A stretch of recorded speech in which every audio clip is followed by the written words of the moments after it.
We all know the good old gold medals don't matter meme, but as much as we say that jokingly, it is still amongst our only indications for performance in a match. Hence a lot of us probably find ourselves looking at and caring more about them than we should. But if gold medals don't matter, then what does? This is exactly what we are going to discuss. Today, my friends, we will find out what truly matters in a ranked match of Overwatch. So without further ado, let's get right into it.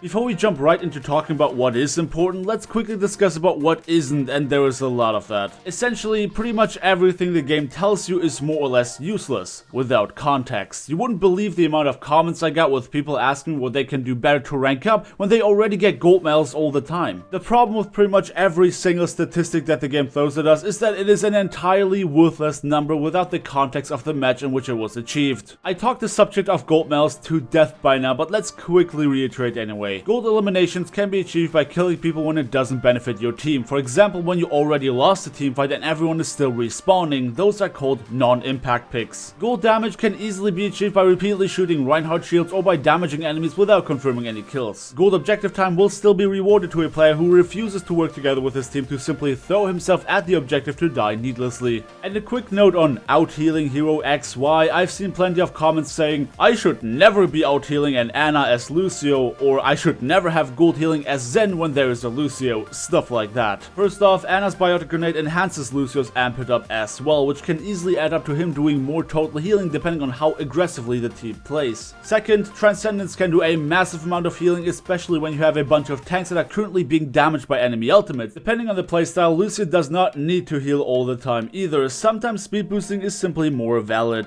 Alright, so we managed to go through gold medals once again. What about weapon accuracy? Sad to disappoint, but that too is an absolutely worthless stat without context. You could have spent your entire time shooting shields, which gives you a high percentage, or play against a very flank heavy comp with heroes that are very hard to hit, which would decrease it. But what about win rate? Win rate matters, right? I mean, in which universe does win rate even remotely tell you anything about whether a play is good or not? You could be a diva main but have bad luck with people disconnecting on your team or getting toxic, or really anything can happen that makes you lose, which is completely out of your control. Does it make you a worse diva player for losing a match where your team is one man down? Then why would win rate in solo queue in a game that heavily relies on the entire team matter? You don't even need a 60% win rate to rank up, as long as your MMR, which is based on your personal gameplay performance, suggests that you belong to a higher rank, because then you will be rewarded with more SR for winning than you lose when not victorious. Win rate, together with everything else, is an absolute meme stat. Well, if all these things don't matter, then what does? Honestly, the answer is just as simple as you probably think. The only thing that matters is whether or not you win your match. I'm sorry, but if you think you deserve to be higher ranked than someone else based on previously mentioned statistics, then I guarantee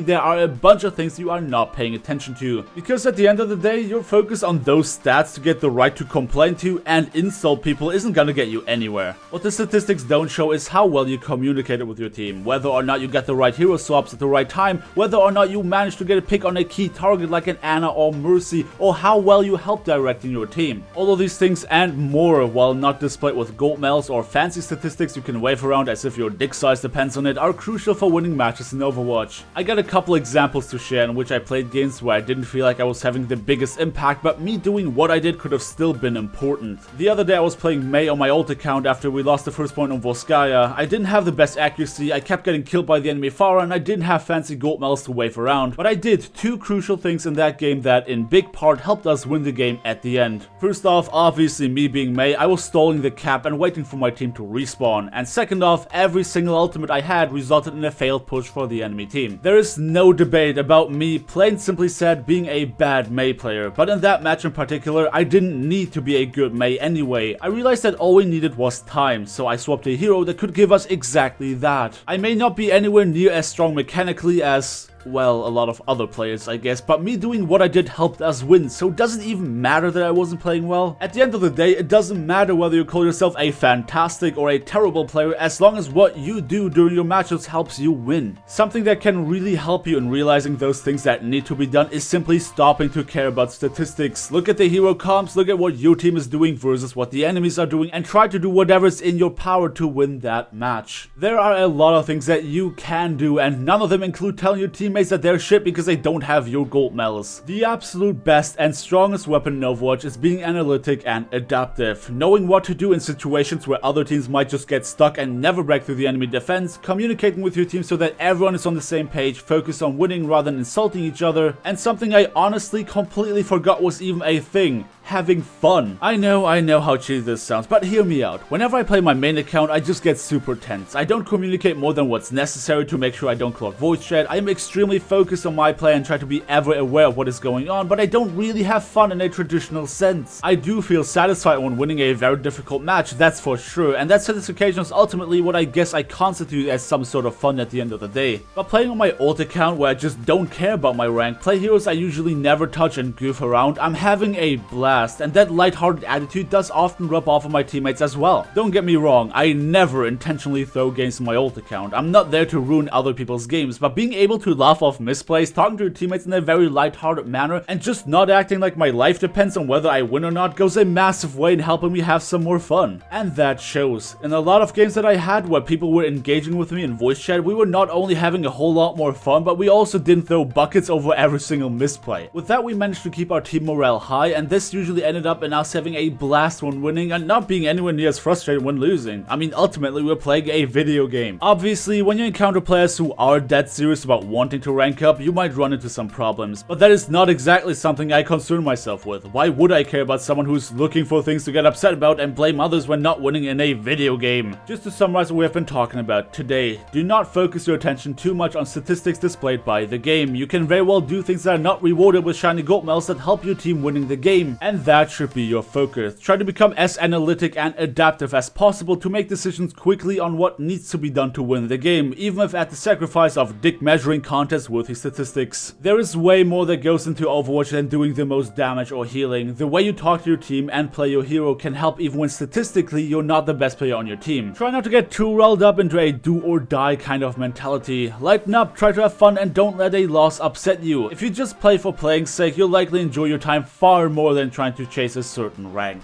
And with that out of the way, this is me done for the day. I hope you all enjoyed the video. If you did, do let me know by dropping me a like on your way out, and subscribe if you want to see more videos just like this one. I did contemplate about whether or not I should make a video highlighting all or most of the necessary skill sets to become a truly good player. Alias, whether you need good aim, prediction, or tracking to play hero XYZ, which heroes are good shot callers, and so on. But I feel like at the end of the day, far more generic things are actually more important, like being adaptive and having fun. But I mean, if you disagree, I'm looking forward to see your sound off in the comments. Thank you all once again for watching, and I hope to see you all next time.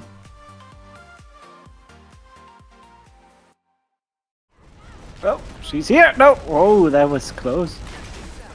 Hi! This is extremely fascinating, to be honest. I just had to sit back and watch. Yep. I'm following you, Cotton. I'm following you. Bye, team!